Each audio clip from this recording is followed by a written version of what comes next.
헤롯 왕 때에 예수께서 유대 베들레헴에서 나심에 동방으로부터 박사들이 예루살렘에 이르러 말하되 유대인의 왕으로 나신 이가 어디 계시냐?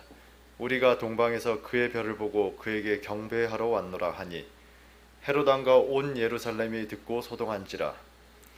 왕이 모든 대제사장과 백성의 서기관들을 모아 그리스도가 어디서 나겠느냐 물으니 이르되 유대 베들레헴이오니 이는 선지자로 이렇게 기록된 바 또 유대 땅 베들레헴아 너는 유대 고을 중에 가장 작지 아니하도다. 내게서 한 다스리는 자가 나와서 내 백성 이스라엘의 목자가 되리라 하였음이니이다. 이에 헤롯이 가만히 박사들을 불러 별이 나타난 때를 자세히 묻고 베들레헴으로 보내며 이르되 가서 아기에 대하여 자세히 알아보고 찾거든 내게 고하여 나도 가서 그에게 경배하게 하라. 박사들이 왕의 말을 듣고 갈새 동방에서 보던 그 별이 문득 앞에 인도하여 가다가 아기 있는 곳 위에 머물러 서 있는지라. 그들이 별을 보고 크게 기뻐하고 기뻐하더라. 집에 들어가 아기와 그의 어머니 마리아가 함께 있는 것을 보고 엎드려 아기께 경배하고 보배합을 열어 황금과 유향과 모략을 예물로 드리니라. 그들은 꿈에 헤롯에게로 돌아가지 말라 지시함을 받아 다른 길로 고국에 돌아가니라. 이 예배 참여하는 여러분들은 지금까지 신앙생활 해오신 기간만큼 그 횟수에 따른 성탄절의 추억이 있을 것입니다. 저도 마찬가지입니다. 그렇게 그 추억들 하나하나 떠올려 보면 저에게는 시간상으로 가장 오랜 시간에 해당하는 주일학교 유치부 시절의 성탄절이 유독 기억에 많이 납니다. 그 당시는 보통 다른 교회들도 비슷하게 했던 것으로 알고 있습니다만 제가 출석하던 교회는 24일 날 성탄절 그 전날부터 교회에서 많은 행사가 진행이 됐습니다. 그 12월 24일 날에는 어느 시간에 교회에 가더라도 굉장히 활기찬 분위기였던 것으로 기억합니다. 여기저기서 음식을 준비하는 분들, 찬양을 연습하시는 분들, 그다음에 3, 4모 모여서 이렇게 얘기하시고 기도하는 분들이 계셨어요. 저도 주일학교 학생의 한 일원으로서 이제 성탄절 발표회 준비를 하고 또 그 연습에 참여했습니다. 또 그렇게 시간이 되면은 다 같이 저녁 식사를 나누고 교회에서 본격적인 성탄절 발표회가 시작됐습니다. 보통 저희 같은 주일학교 학생들은 찬양과 율동, 경우에 따른 짧은 연극을 진행했습니다. 그리고 나면 보통은 마지막 시간에 하이라이트라고 할 수 있는 그 당시 대학 청년부 선생님들을 중심으로 진행되는 이제 성탄절 연극이 백미를 장식하죠. 그동안 이제 주일학교에서 설교나 공과를 통해서 그냥 이렇게 문자적으로만 그냥 그림으로만 주로 접했던 예수님의 탄생 이야기를 저는 그때 연극을 통해서 보다 생생하게 접할 수 있었습니다. 톨스토이의 사랑이 있는 곳에 신이 있다와 같이 유명한 작품, 우리에게 잘 알려져 있는 찰스 디킨스의 크리스마스 캐럴과 같은 명작들도 저는 그 당시 교회에서 펼쳐진 크리스마스 연극을 통해서 먼저 접하게 됐습니다. 그러한 일련의 행사들이 다 끝나고 나면 또 다 같이 모여서 다과를 나누고 그 중에도 찬송하고 기도하고 이렇게 자유롭게 시간을 보냈던 것으로 기억합니다. 그리고 어느 정도 밤이 깊으면은 이제 24일 날 마지막 프로그램이 진행됐습니다. 모든 교회가 그랬던 것 같진 않아요. 근데 그 당시 제가 출석하던 교회는 어느 정도 시간이 되면은 다 나가서 버스 정류장 있는 데로 갔습니다. 각각 이제 맞은편에 이제 그룹을 나눠서 서요. 아이들부터 어른들에 이르기까지. 그 늦은 시간에도 이제 그곳에는 이제 지나가는 행인들이 있었고 또 버스에서 타고 내리는 분들이 계셨죠. 우리는 그들을 대상으로 해서 그냥 성탄절 찬양을 불렀습니다. 그리고 교회에서 준비한 작은 선물들을 나눠줬죠. 그때 그 자리에 나갈 때는 각자 어린아이도 마찬가지고 작년에 이르기까지 선물 하나씩을 꼭 준비해 와야만 했어요. 그리고 성탄절 카드도 꼭 써와야만 했습니다. 그거는 우리 교인들 사이에 서로 나누는 것이 아니었어요. 받는 대상은 딱 정해져 있었습니다. 그 위치가 버스 정류장이라고 말씀드렸죠. 그 당시만 해도 제 기준으로 표현하면 버스에는 안내양 누나가 있던 시절입니다. 이제 늦은 시간이기 때문에 또 연휴 또 이렇게 전이고 해서 버스를 타고 내리는 분들이 많지 않은 시간대였어요. 보통 안내양 누나들이 버스 문을 열고 내리면 여러분도 아마 다 기억을 하실 겁니다. 보통 그 당시 누나들은 문을 열면서 그 손잡이를 잡고 버스까지 도착하기도 전에 그냥 원더우먼처럼 이렇게 내려요. 예, 그 손님들을 타고 내리는 거를 다 살피고 다시 타고 오라이 하고 이제 출발을 하죠. 근데 그 시간대는 별로 내리는 분도 없었고 타는 분들도 없었어요. 그러니까 안내양 누나만 혼자 이렇게 탁 내려서 확인하고 곧장 타는 겁니다. 그때 그 누나들을 대상으로 순서에 상관없이 한 명씩 선물을 하는 거였어요. 버스가 올 때마다. 그리고 성탄절 인사를 나눴습니다. 대개는 감사해하고 기뻐하고 놀라는 표정들이었어요. 그 저희같이 어린 아이들이 선물을 하면 안아주는 분들도 꽤 계셨습니다. 버스를 타면서 눈물을 흘리는 분들도 계셨어요. 그게 저에게 참으로 인상적인 추억으로 남아 있습니다. 그렇게 그 당시 교회에서 24일날 행사가 다 끝나고 나면 대개는 이제 집으로 다 돌아갔어요. 그리고 또 일부는 교회로 가서 또 다른 거를 준비하는 분들이 계셨습니다. 그리고 나서 정해진 시간이 되면 새벽 예배 훨씬 전에 다시 모이죠. 뭘 했을까요? 지금은 거의 사라진 새벽송을 했습니다. 그 당시만 해도 지금처럼 교회가 있고 멀리서도 차를 타고 오는 식이 아니라 다 동네, 지역 주민들이 교회에 출석했기 때문에 다 우리는 걸어서 교인들 집을 향해서 갔고 그 교인 집 앞에서 새벽송을 불렀던 기억이 납니다. 그 당시 24일 새벽 예외 없이 추웠어요. 깜깜했죠. 어린아이 입장에서 그 시간에 깨어있고 그 춥고 깜깜한 밤에 어른들과 함께하는 것은 그다지 쉬운 일이 아니었을 겁니다. 그런데도 저나 제 친구들은 상당히 그 시간이 즐겁고 행복했던 기억이 납니다. 그렇게 새벽송을 다 마치고 나면 이제 대부분은 집으로 돌아가세요. 다시 교회로 가서 새벽 예배를 준비하는 분들도 계셨죠. 그리고 성탄절 예배에 다 참석을 했습니다.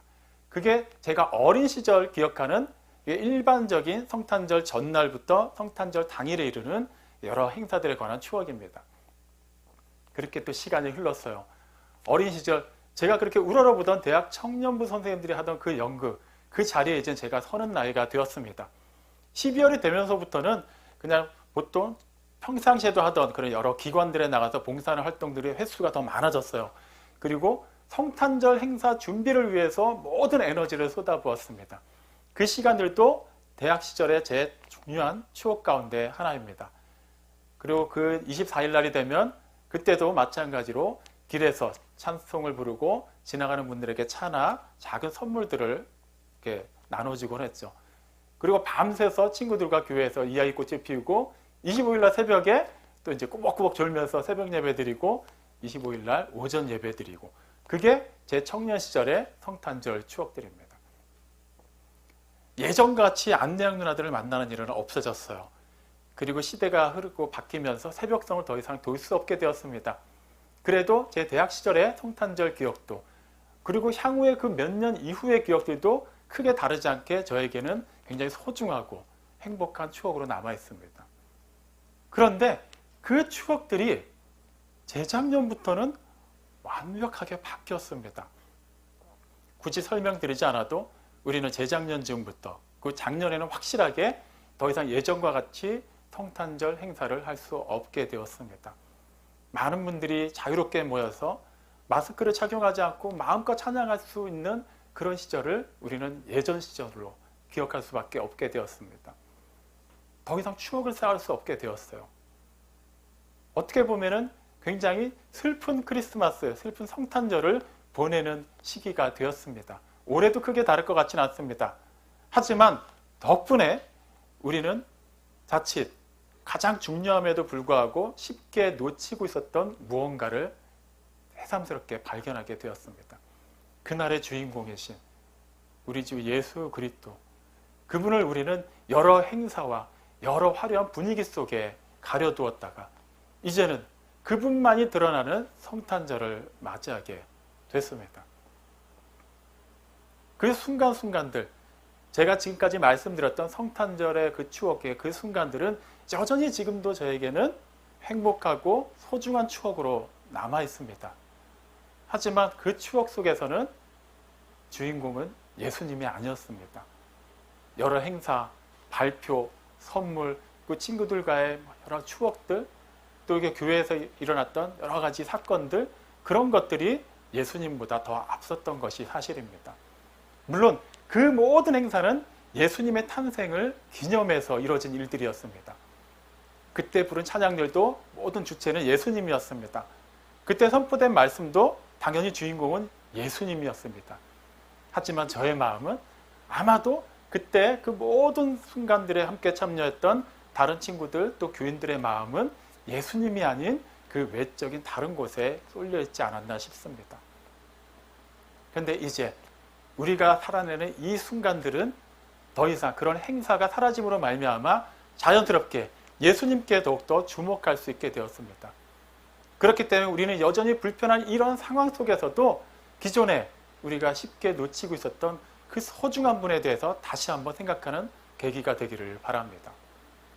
우리가 그렇게 추억이라고 말할 수 있는 그 순간순간들을 결과적으로는 우리 자신의 유익과 우리 자신의 즐거움을 위해서 소모했을 때, 그럼에도 불구하고 그 시간들이 결코 헛되지 않도록 우리를 지켜주신 그 순간순간에 그 영원한 생명으로 채워주신 예수님을 기억하기를 바랍니다. 예수님께서 세상에 오셨을 때 오시기 직전에 그분의 원래 위치를 한번 생각해 보겠습니다. 그분은 모든 것을 창조하신 하나님이십니다. 요한복음 1장 1절로 3절까지 말씀을 보면 태초부터 계셨던 말씀이 하나님과 함께 하셨고 그 말씀이 모든 것을 창조하셨다고 기록되어 있습니다. 그분이 곧 육신이 되어 우리 가운데 오셨죠. 당신이 창조하신 세상에 오셨다면 그분은 어떠한 대접을 받으셔야만 했을까요?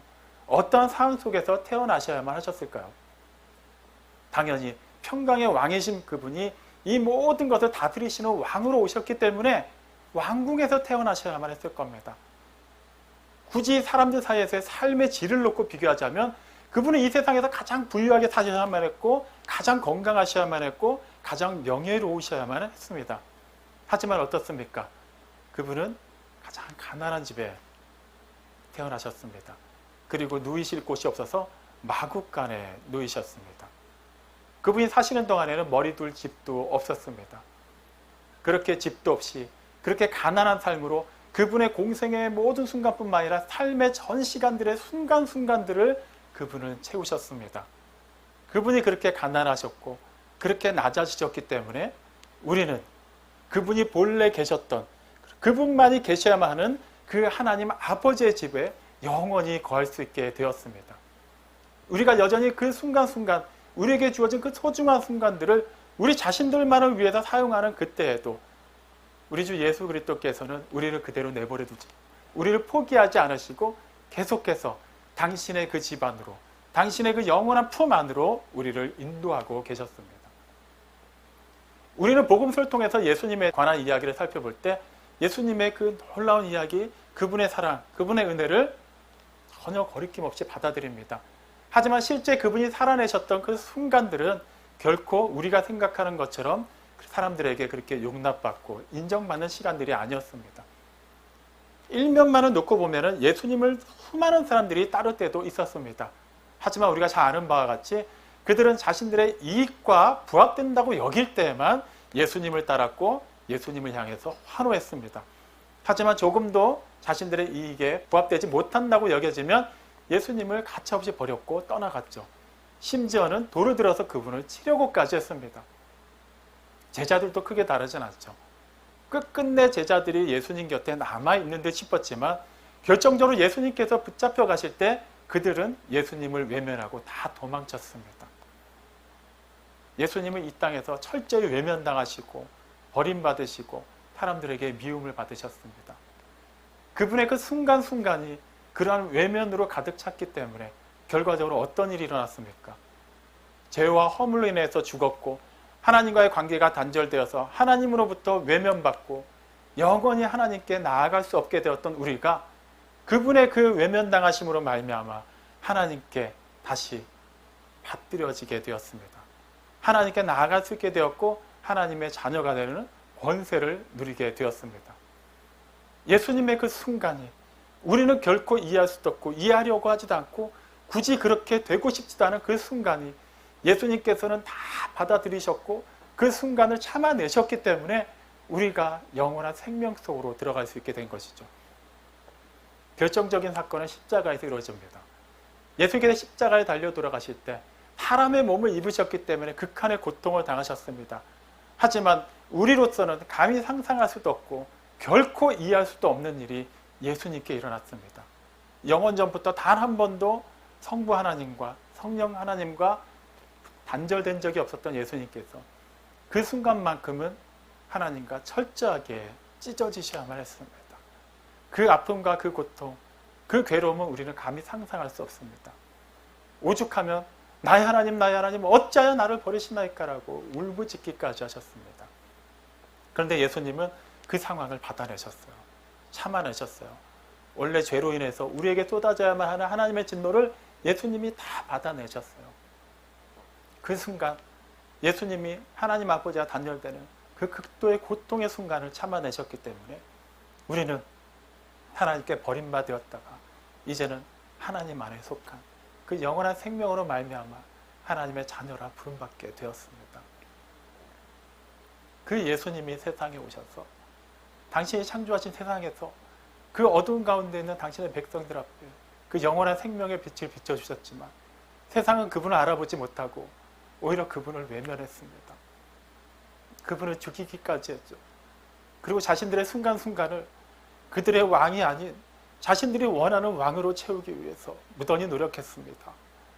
우리는 성경을 보면서 그들을 향해서 얼마든지 손가락질할 수 있습니다. 하지만 결과적으로는 우리도 그들과 크게 다르지 않다는 것을 우리는 결코 부인하지 못합니다. 그런데도 우리 주 예수님께서는 그러한 우리를 포기하지 않으셨습니다. 당신의 그 고통당하는 순간을, 그 외면되는 순간을 다 참아내심으로 우리가 여전히 죄인으로 있을 때부터, 우리가 이 땅에 나기 전부터 우리 한 사람 한 사람을 위해서 기도하시고 우리의 그 영혼들을 다 내다보시고 품으시고 그 모든 아픔을, 그 모든 괴로움을, 심지어는 그 죽음까지도 담당하셨습니다. 하늘의 왕이 이 세상에 오셨고 평강의 왕이 이 세상에 오셨지만 그분은 이 세상에서 고난의 종으로 삶을 사셨습니다. 우리가 그 고난을, 그 죄값을 다 치러야 됨에도 불구하고 그분의 그 평강이 우리에게 임했고 그분의 그 생명이 우리에게 임했기 때문에 우리는 성탄절을 기뻐하고 기념할 수 있게 된 것입니다.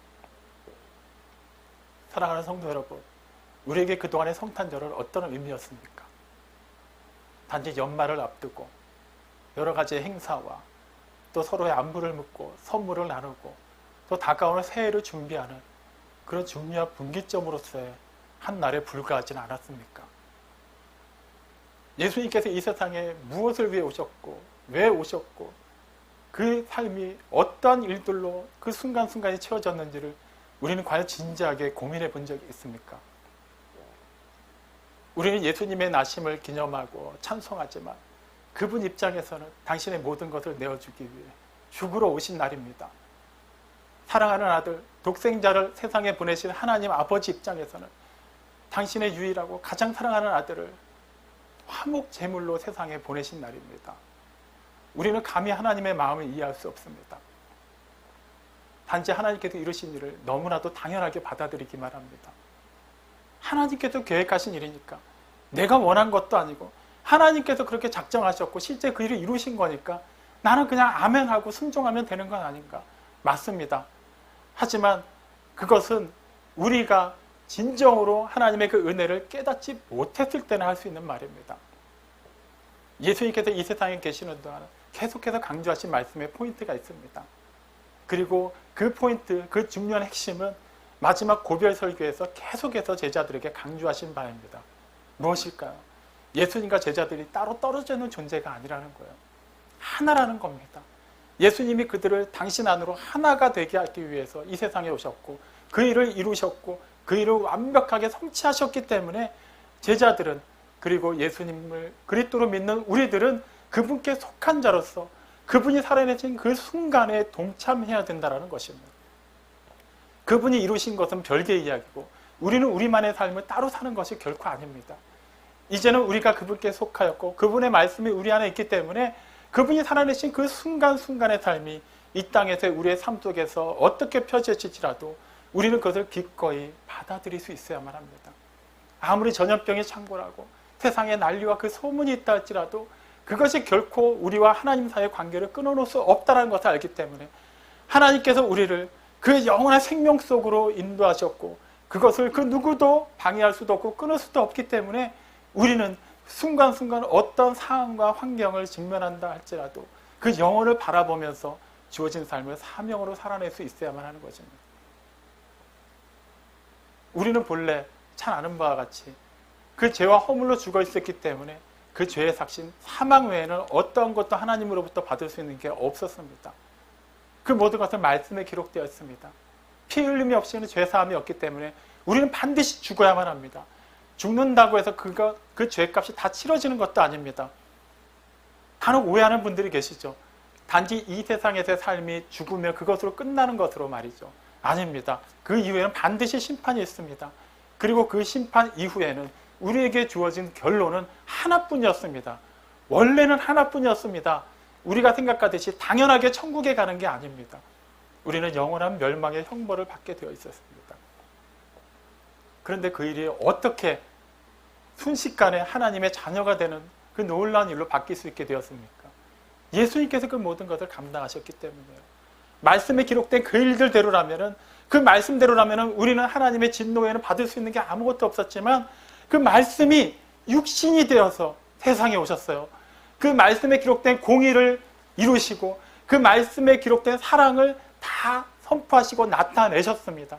그렇기 때문에 우리는 말씀이 육신이 되어 오신 우리 주 예수 그리스도를 말 그대로 주와 그리스도로 영접하여서 그분의 그 말씀에 기록한 대로, 그 말씀이 선포된 대로 우리는 그 영원한 생명 가운데 들어갈 수 있게 된 것입니다. 그렇기 때문에 우리는 어떤 상황 속에서도 하나님의 말씀이 우리를 이끌어 가도록 해야 됩니다.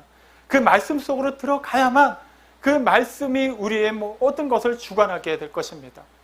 자꾸 말씀을 떠나서 다른 상황과 환경 속에서 다른 방법을 찾고 다른 해법을 찾다 보니 우리는 여전히 은혜와는 거리가 먼 생활을 하게 됩니다. 1년에 한 번씩 성탄절이 다가오지만 의뢰에 다가오는 성탄절에 불과할 뿐입니다. 부활절이라고 해서 크게 다를 것도 없습니다. 다른 절기 행사도 크게 다르진 않죠. 일주일 가운데 하루인 주일 예배는 어떻습니까? 우리에게 진실로 이 예배가 주님의 날이라는 것에 대한 감격이 있습니까? 결과적으로 우리는 말씀에서 떨어져 있기 때문에 이러한 것으로부터 그 진정한 생명을 얻지 못하는 것입니다. 정말 말씀에 집중해야만, 말씀을 통해서만 온전히 회복될 수 있다는 것을 오늘 읽은 마태복음 2장을 통해서 우리는 확인할 수 있습니다.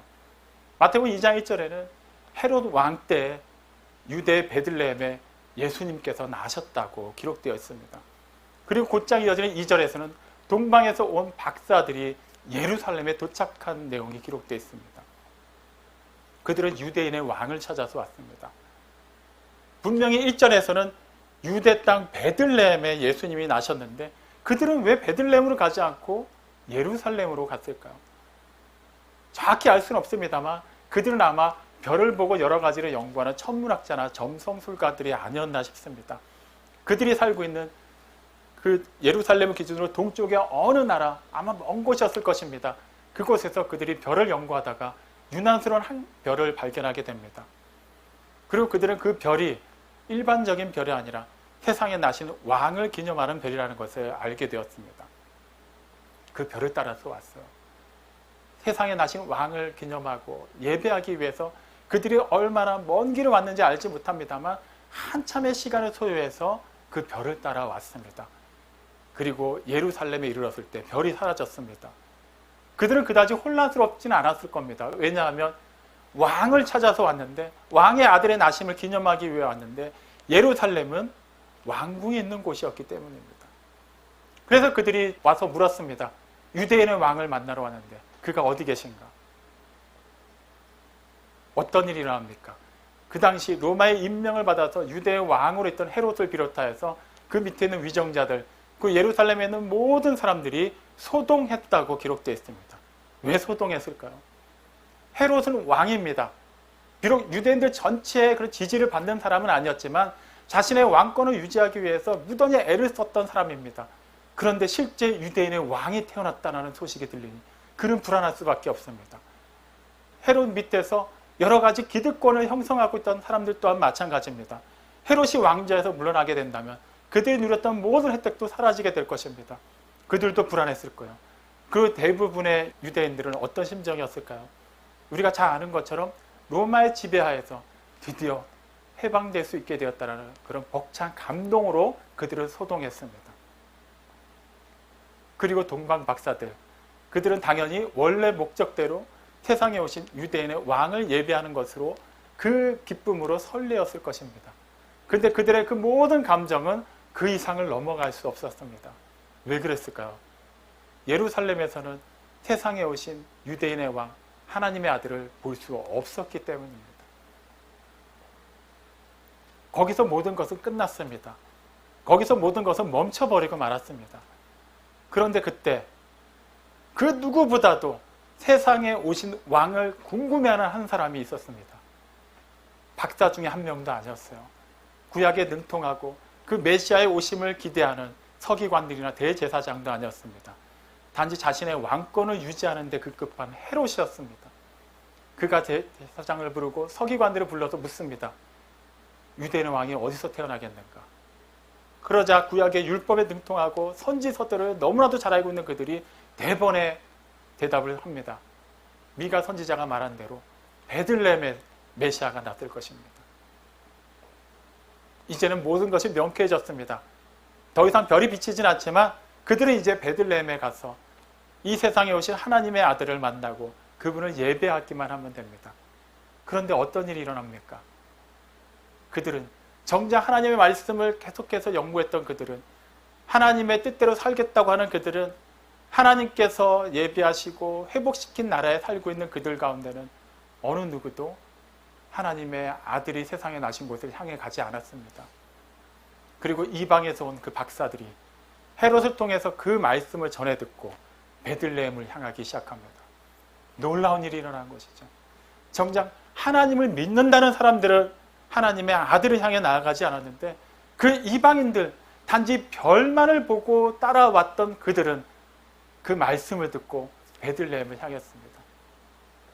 만약 그 동방 박사들이 별만을 보고 그곳에 이르렀고 별의 모든 것을 걸었다면 별이 사라지고 더 이상 예루살렘에서 자신들이 찾고자 했던 그분을 찾지 못하는 것을 알게 됐을 때 그들은 아마 낙심했을 것입니다. 포기했을 것입니다. 다시 먼 길을 힘없이 돌아갔을지도 모릅니다. 하지만 그들에게 말씀이 임하자 어떻게 합니까? 그들은 말씀을 따라갔습니다.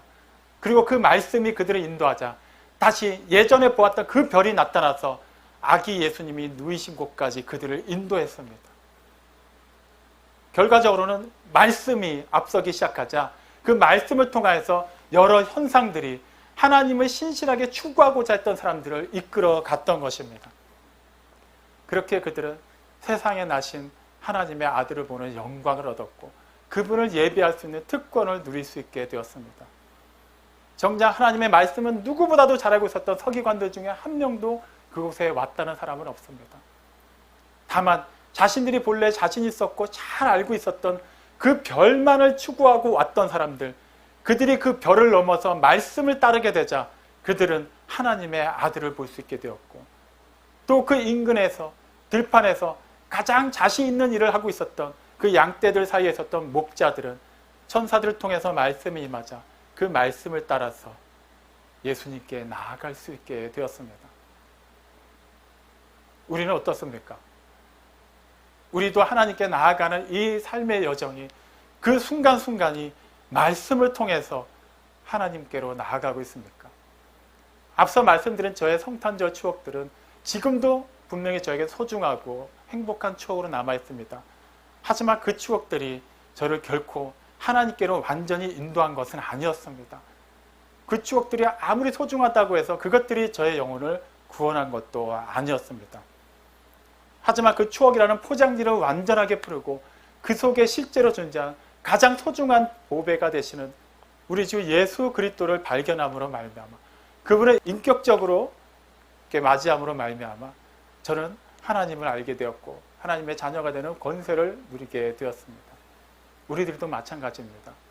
그동안에 교회에서 쌓았던 여러 가지 추억들, 신앙생활을 해오면서 해왔던 여러 가지 일들, 그것들이 우리에게는 자랑이 될 수도 있고 행복한 기억으로 남을 수도 있지만 그것들은 근본적으로 우리를 하나님께로 온전하게 인도해 주는 것이 될 수는 없습니다.